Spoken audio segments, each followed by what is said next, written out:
বিসমিল্লাহির মাশাআল্লাহ।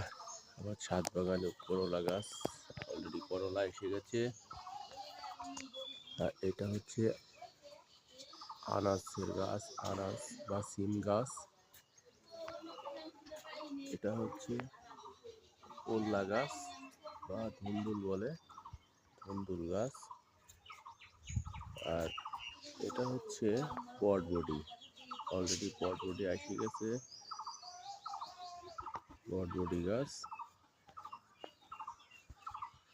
আর এই পাশে মিষ্টি লাউ অথবা মিষ্টি লাউ বলে বা বিলিতি লাউ বলে, এটার গাছ অলরেডি ফুল এসে গেছে। আর এই হলো মরিচের গাছ, মরিচ গাছ, মরিচ এসে গেছে। এই হলো মরিচের গাছ। আর এই হলো তরমুজের গাছ, তরমুজ।